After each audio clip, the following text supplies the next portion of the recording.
Why are you not spending your free time with your family, with loved ones, getting outside and doing something that's beneficial to your health? There were people in the late 90s using drugs like selegiline as an anti-aging option because that was lowering the MAOB. Don't appreciate anything, and you compare it to somebody that's more positive and that has a better outlook on life, they're 10 out of 10 times that's going to be the healthier person. The pure form glycine you can take before bed, and it can help you lower your body temperature. At the time wasn't there because bodybuilders were simply looking for what was going to get them the biggest, the strongest, and the most jacked. Because it might be too stimulating or put you more in a sympathetic state. So the studies do show NR does also raise your NAD levels. If you interview me and I give you the same old thing that I give 30 other people, nobody's going to listen, nobody cares. And it's not going to help you, and it's not going to help me, and it's not going to help them.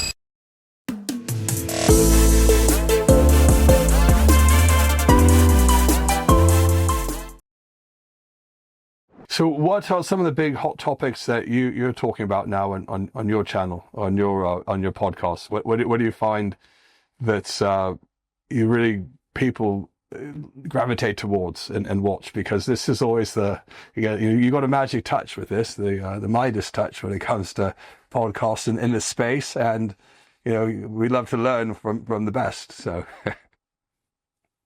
I'm humbled by that, and I am a brilliant person because I hang out with brilliant people and learn from them. That's the only way I have brilliance. So, you know what, Mike?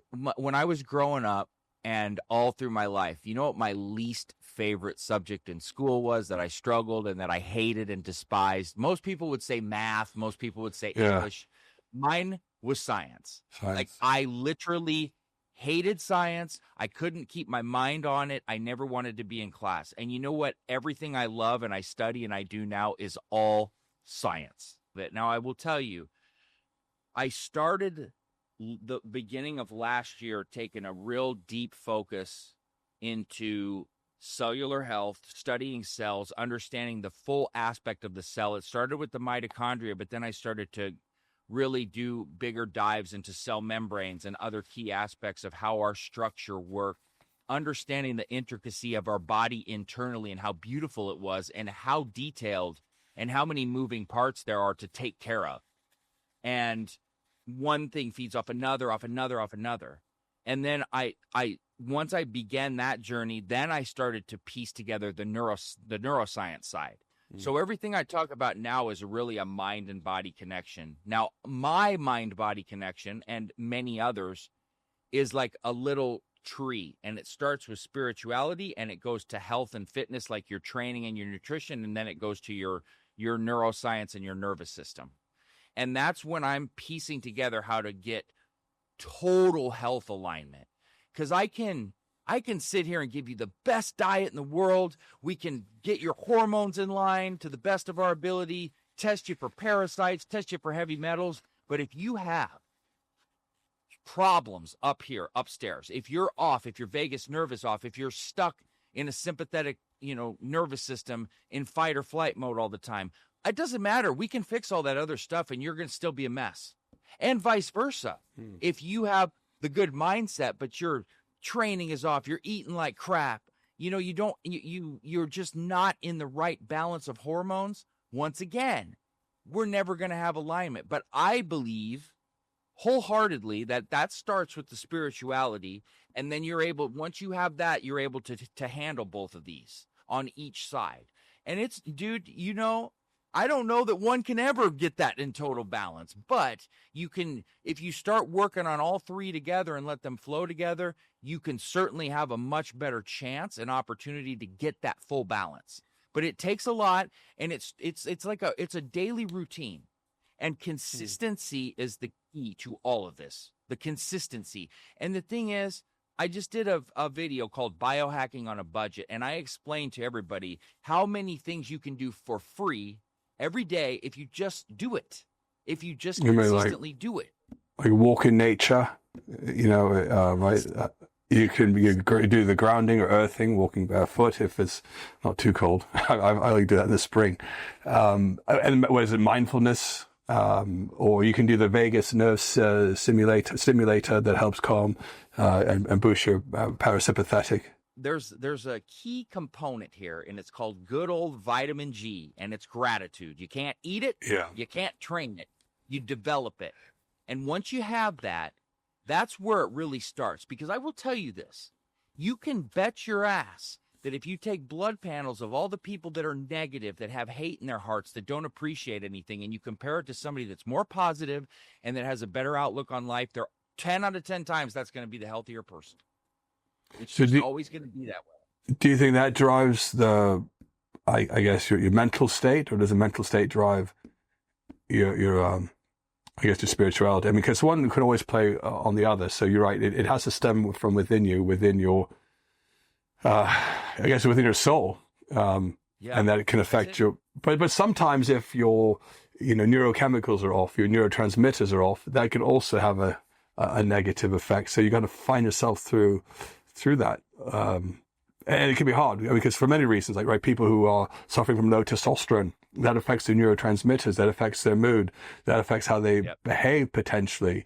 And as much meditation or focus or gratitude, sometimes people can't see through this jungle of negative feelings. It's really hard for some people. So it's hard. It does, and that's why it takes a set of balance in between everything, and the ability to get the right testing, be accepting of the problems that we all have, because every single human, no matter how glamorous they make their Instagram look or how they come off in person, we all have interpersonal struggles. Yeah. We all have something wrong, something bothering us. We all wake up in the morning, go to the bathroom, drink water, brush our teeth, hopefully. We all do the same things, right? And so don't ever compare or worry about somebody else. You look at yourself and worry about what you need to fix and how you need to fix yourself and be healthy. You don't worry about what other people are thinking and saying online or whatever. That is meaningless, because I used to get mad and I used to get some really rough things sent to me many years ago, especially. I'm not going to get into it all, and I used to handle it far differently. And let me tell you something. One, the people that do that, here's my concern, because I feel extremely bad for these people. And I ask you, when you have free time, because I have very little free time, and I mean very, very little. And if you're in your free time, if you're taking like the time to sit and write negative things to people, hateful things, and say that in your free time, why are you not spending your free time with your family, with loved ones, doing something productive, figuring out something to improve your life, getting outside and doing something that's beneficial to your health? If your free time is spent doing that, and you have to understand, I've been to prison. You cannot get time back. When you lose time, you can't recreate it. You can't make it, like, create more of it. It's gone. You cannot get it back. Once it's gone, it's gone. That's one of those things that all the money in the world can't buy. And if you don't have a value of time, and that's how you spend your free time, then all I can do is feel extremely horrible for you. Yeah. I don't listen. If I woke up in the morning and thought about what somebody said about me or thought about me, I'd have my own issues and probably need to go speak to somebody. That stuff is all that does is two things. It either makes me feel really bad, or I wish the person doing that knew that if I happen to read it, the comedy that I get out of it with my wife, and us like, this guy, like, and that we actually make fun of you and laugh. It's one or the other. It depends on my mood that day.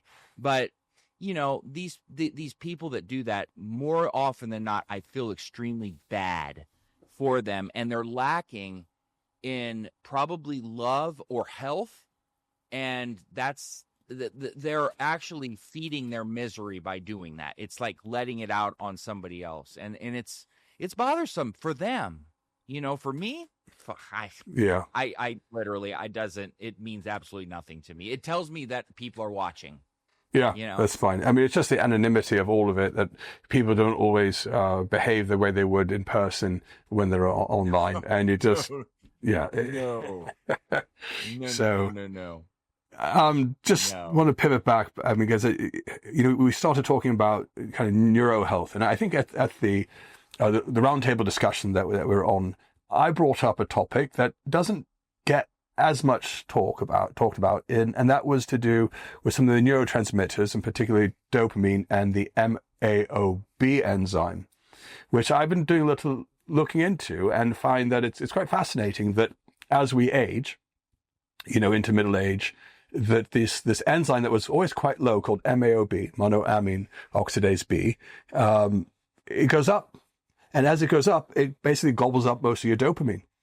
And I don't know if you've come across that much, besides what we talked about the round table, what your thoughts are on that, because there were people in the late 90s and using drugs like selegiline as an anti-aging option, because that was lowering the MAOB for a long time. And I think it's an interesting one, because you get more dopamine as a result. It's slightly lower, closer to more youthful levels. And just let me know what your thoughts are. If you've come across that, if you had much thought about that option for some people as part of the longevity strategy. Yeah, I mean, here, I'm going to correlate this a little bit to NAD so that we can kind of, I like to use similar things, especially because I know of MAOB, I know some inhibitors and things, and I know the contributing factors that it could have to Alzheimer's and degradation. But so when we're talking about NAD, for example, and people take straight NAD supplements and they don't realize it's not doing anything. And then there's something called CD38 as well. Right. Even if you're taking a precursor, it's eating it up, right? So you have to prevent and block the CD38.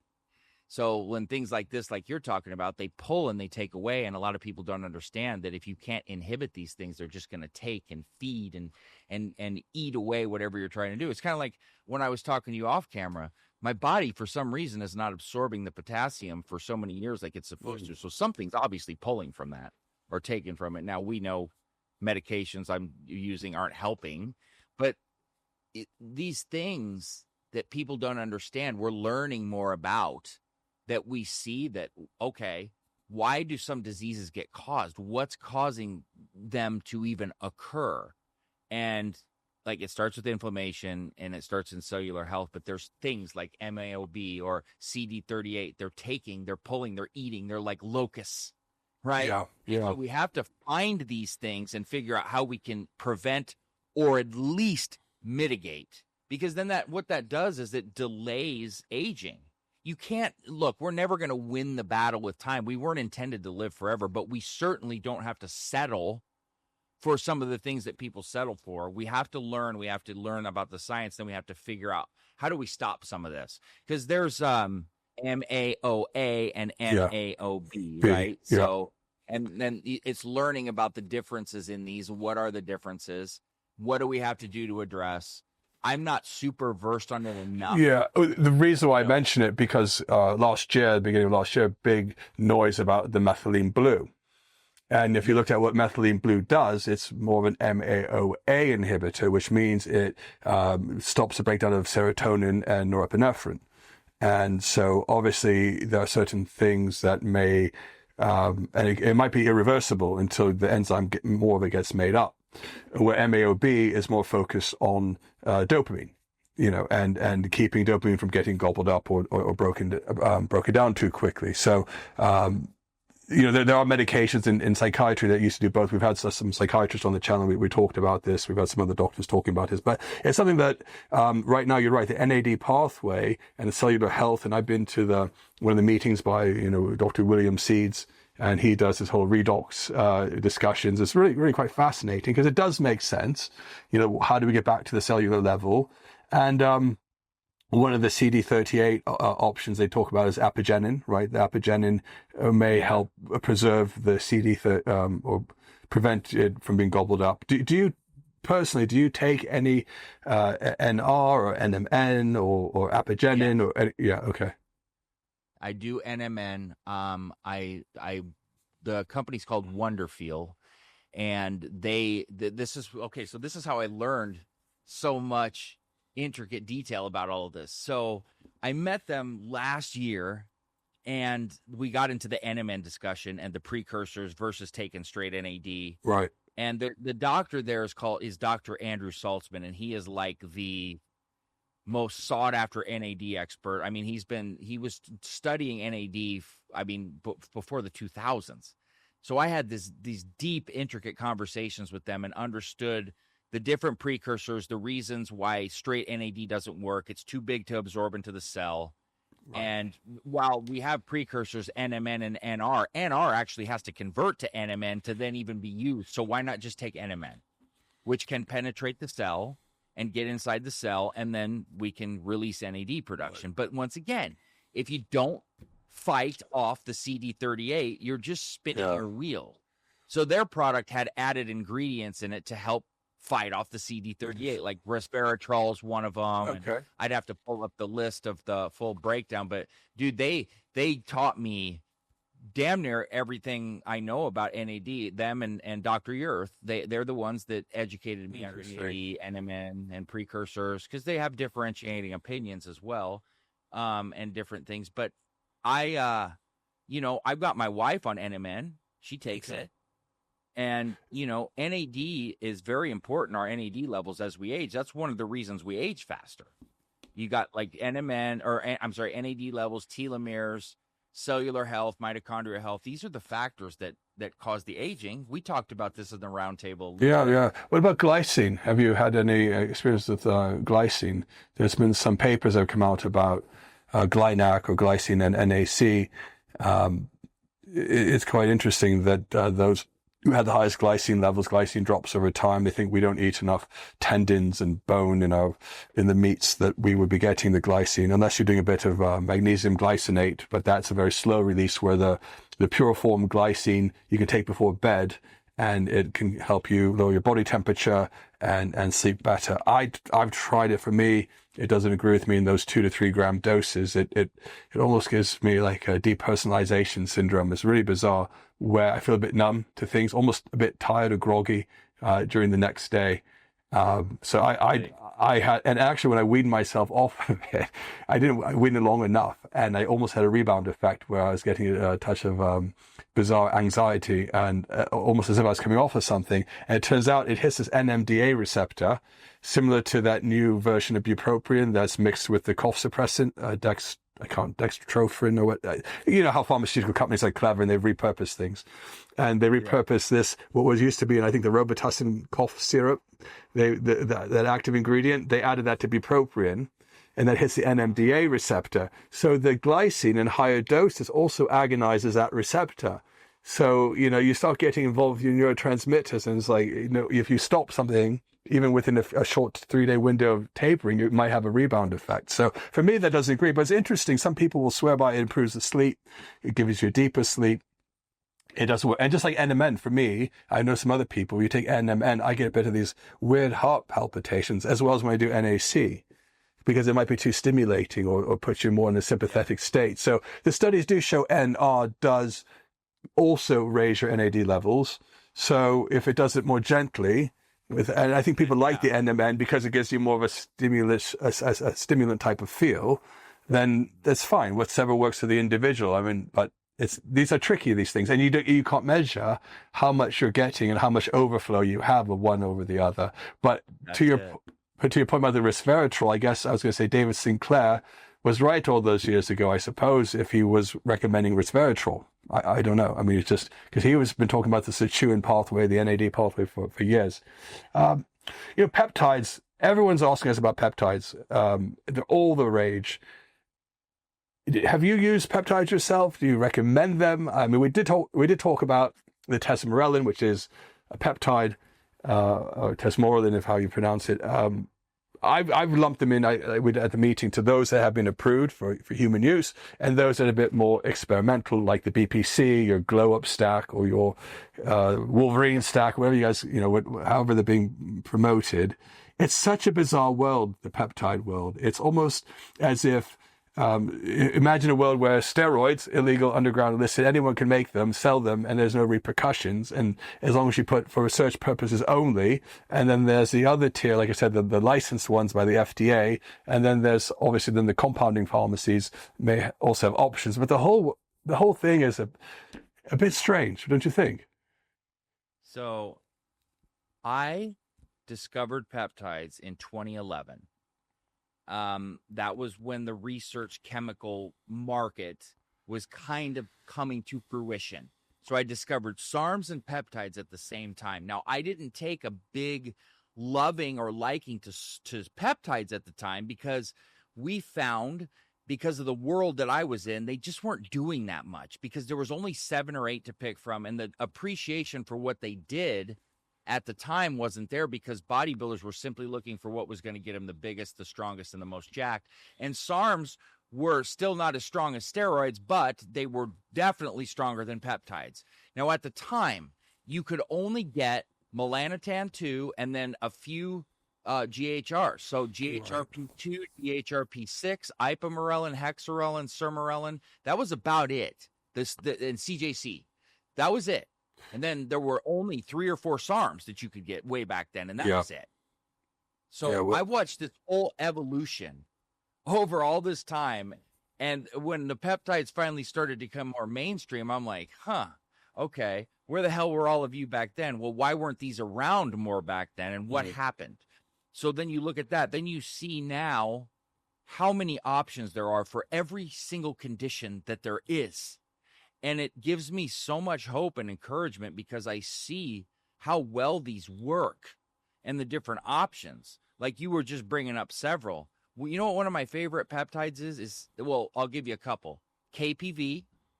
Okay. The SS31. Oh, yeah. MOTS-C, and then Selenk and C-Max. Now, none of these are super like bodybuilding type of things. These all have different benefits that are more for what I'm looking at for long-term types of health. See, I think KPV may be one of the most underrated and underappreciated and not talked about peptides in existence. And that's to quell inflammation. So people know KPV is very good at, in what ways? Can you measure it in the CRP level? I mean, where? Yeah. Okay. Yep. And it has gut health benefits too. That's why I'm a synergy guy because with these, what I find is they like BPC 157. Everybody and their mother knows about it, and it works so well on its own. But it's a 5. I don't even touch it without TV 500. 500, yeah. No, I don't. And what have you noticed? Improved joint health, better gum health. Some might argue that it might be good for the brain. Others say, well, it might dampen down, give you a little bit of anhedonia. But I think that's quite rare. I mean, they say that about the GLP-1 agonists as well. I guess it depends on the individual. It comes down to use, and people use things too much and too long, and they don't realize that there is an end game here. And cycling most all of these, aside from a few things like TRT, for example, you need to come off and come on. Your body acclimates. It may not be as efficient. It may have side effects without taking a break. People are greedy. We've all been there. We all want it all right now, and more is always better, and all these things that are not true. This is a marathon, not a sprint, and using things properly. And sometimes it's not going to be at the speed we want, and that's okay. You got to give things time to work, and you got to let them work efficiently in the manner they were intended to use. That's like the GLP-1s. You see this all the time. If they were used properly, there's like 5 million benefits. But once you start misusing these things, it is flipped upside down into like this demonized evil drug. Cool. Yeah. But I understand when you use it like you use it in an abusive manner. Yeah, I agree. It's not intended for that, though. You know? And here's one of the problems, I think, too. Well, there's 2 problems. Lack of education and then bad practice. So when I say bad practice, I think lack of education speaks for itself, or bad information being given out by influencers that don't know what they're talking about. But here's the bad practice part of it is and this goes the same for TRT. You walk into a clinic, you got a 500 testosterone level or 600. You don't really need TRT, but they're going to give it to you anyway. Same with the GLP-1s. You go in, you say, oh, I want to lose some weight. Fine. Okay. Here you go. And here, while you're at it, take this much dose, no education on how much you need to eat protein-wise, no education on the fact that you need to train, no education on what's going to happen when you come off of these. None. It's just, here you go. Take it. And that's a problem, man. Do you think that's happening at some of the clinics? Because there's also patients can kind of pick and choose as if they're in a sweet shop when they go to some of the research only locations to find the grey market peptides, and no one really knows if there's a certificate of analysis or what's on there. Has it been just duplicated hundreds of times for other substances? It's difficult. The SS31 you mentioned, now that one has been approved by the FDA for use. Have you ever used or tried the SS31? I haven't used it personally, but I've coached and seen a lot of people use it, and I've talked to people like Dr. Urth, for example. Yeah. One of the first things she told me when I talked to her about the low ejection fraction was maybe you should look at SS31. Interesting. Okay. Yeah. And like Jay Campbell loves SS31. We've had intricate discussions about it. He's you friends with Jay. He's my guy. I talk to him a lot about all of these, so we have good discussions. It is quite fun to talk about, and there's because they seem almost magical. I mean, even though we were talking about science, it seems like I think people are frustrated with the mainstream medical community and science community. I think partly it's due to the way the regulations are set up, and makes it very difficult and expensive to get anything approved. And we can do another show on how maybe overregulated things are. You want to keep people safe. You want to have some efficacy, but everything is so typecast for a particular use when they may have multiple uses. And then it's just this game of paying more and more for the regulator to approve you for multiple uses so you can legally market it and get your insurance company to pay for it. This stuff is, I don't know, is it a scam? Is it a racket? It's probably both. But then at the heart and the core of it is really to keep people safe. But is keeping people safe also keeping them away from potentially life-changing medications is what they are really, and we're losing something there. I think we're losing time, and there should be faster ways to get some of these things approved if they could be maybe generally considered safe, like they used to call it the grass. I don't know if you know, like in certain pharmacies would be allowed to carry these. And then it'd be up to the doctor to prescribe them. So I know in the US it's a bit more restrictive in some ways. In the UK, there is a certain mechanism that allows doctors to prescribe things off license, off label. But again, it's quite strict in how you have to go about it. But it's a shame there's not one uniform, easy regulatory pathway that people know, if I take this, what's inside of it is what's on the tin. It's the same thing. And I don't have to worry. And when I take this, a doctor has prescribed it to me, and we know that there might be these side effects, or it's going to interact with these other medications that I'm on, because a lot of people are on other medications, or, but we're not at that place. And I've had discussions with Jay about this as well, and he's kind of paving the way to more of the biohacking space, the self-reliant space that, I am my own, and, don't tread on me kind of space, which is fine. And I think there's a place for that. But for the mass of people, and I've said, what about, I hate using this word, but vulnerable people that don't know better, people that could be easily manipulated, people that have no clue, can end up in a lot of trouble.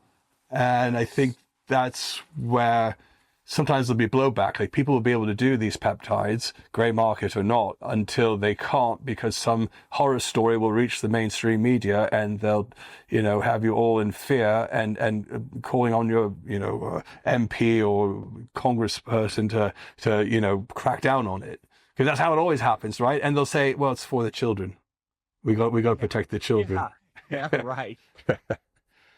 But that's so funny. That's such a fact, Mike, dude. That's so funny. And that's how they get around convincing the rest of us that, well, I don't want to be bad to my children, so let's outlaw this, and then I no longer have the help that I wanted or need. So, yeah, I don't know where it's all going to end up. But yeah, it's crazy. I mean, we can talk all day. I know you have limited time, so I think we'll wrap it up. Is there anything else that you wanted to discuss? Any kind of things that you'd like to talk about? What you're doing in your life? I mean, like I said, you've become a real mainstream number one podcaster in this space, and I thought you have talked to a lot of interesting people, and you've been really been really grateful that you've been able to come on our little channel. We're trying to grow it here on YouTube, but yeah, thank you for that. But anyway, let me know what if there's any other topics or things you want to talk about. No, I'll always come on your channel, man. You know that. Schedule permitting, I always have time for you. But so I have really had the huge blessing to be able to talk to so many different types of not just doctors, functional health people. I mean, I'm traveling all over and getting so many different types of people, whether it's Ayurvedic medicine that I get to talk about. I talk to a lot of cardiologists.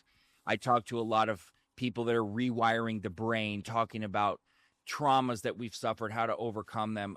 One of the key things that I am so blessed is that I get to learn so many different types of areas of health that I didn't even take the time to understand that were so important. And you start to get into the depths of these, and you start to realize things that you were missing and things that need to be taught and told. When I do my podcast, it has nothing to do with me. My podcast is to spotlight people, their strengths, get their knowledge to people, ask them questions that they don't normally get. See, I don't take scripts from any of these PR people that send me, and excuse my language, but every time they send me one, I look at it and I go, I don't know what the fuck this is for. Goodbye, because it's not going to do anything for anything. Give me a couple talking points. Okay. I make everybody sit with me and talk beforehand so I can learn them. And I don't mean what their little spiel is. I mean, so I can learn what they're passionate about, what kind of person they are, and what kind of strengths they may have that they never talk about. If you interview me and I give you the same old thing that I give 30 other people, nobody's going to listen. Nobody cares. And it's not going to help you, and it's not going to help me, and it's not going to help them.